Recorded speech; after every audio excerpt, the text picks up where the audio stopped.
সেই মায়ের দৃশ্য দেখে খুশি হয় নাই বাংলাদেশে এমন খুব কম লোক আছে। বেশিরভাগ মানুষ খুশি হয়েছে। সবাই এখন এমন মা শালাকে, ধর শালাকে, ডলা দে, আলহামদুলিল্লাহ, এটা আগেই দেওয়া উচিত ছিল, ইত্যাদি ইত্যাদি বিভিন্ন কথাবার্তা চলছে।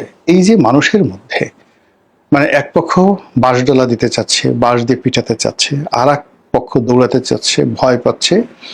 আর এটা দেখে পাবলিক মানে বলার চেষ্টা করছে আরো মারো, আরো মারো, পিটাও, খুব মজা লাগছে। আমরা ওই যে প্রাচীন যে গ্ল্যাডিয়েটরের সিনেমা দেখে এখন বলি কি বিভৎস, হ্যাঁ, মানে বাঘের সামনে একজনকে ফেলে দেওয়া হচ্ছে, পরস্পর মারামারি করে একজন আর একজনকে মেরে ফেলছে। আর এটা দেখে সেই রোমান সাম্রাজ্যের যারা নাগরিক তারা আনন্দ পাচ্ছে। প্রায় 1 লাখ লোক স্টেডিয়ামে বসে এই খেলা দেখে আনন্দ পাচ্ছে। এটা কি ধরনের অসভ্যতা নেই?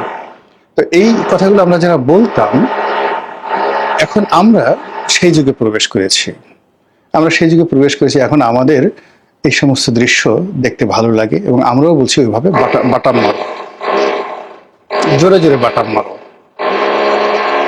শুধু কি তাই, আমরা আমাদের যারা প্রতিপক্ষ, অপছন্দের মানুষ, তাদের একান্ত ব্যক্তিগত জীবন, তারপরে তাদের যেটা বলা হয় বেডরুমের দৃশ্য, তারপরে তাদের যে কর্মকাণ্ড, একান্ত ব্যক্তিগত কর্মকাণ্ড, এগুলো একেবারে জাস্ট পর্ণ সিনেমার মতো গিলে গিলে আমরা দেখছি আর সমালোচনা করছি। আরো দেখতে চাই, আরো দেখতে চাই, আর কার কার আছে, আর কত বেশি হতে পারে। এবং শুধুমাত্র ওর হবে না, আরো অশ্লীল বিষয়গুলো লাগবে।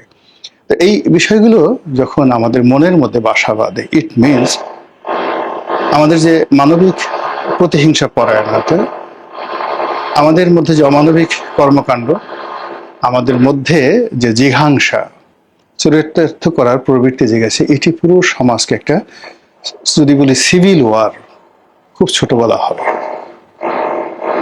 আমরা এটাকে আরো বাঙালি মানে দুনিয়াতে কোথাও যে ঘটনাগুলো ঘটেনি, সেই ঘটনাগুলো আমাদের দেশে হয়তো আগামী দিনে ঘটতে যাচ্ছে যদি এই অবস্থা চলতে থাকে। এবং দিন যত এই যে 6 আগস্টের দিকে এগুচ্ছে, বা আমরা এই 6 আগস্ট মানে 5ই আগস্টের দিকে এগোচ্ছে, কিংবা 36শে জুলাইয়ের দিকে এগোচ্ছি, ততই দেশ, জাতি, কাল আমরা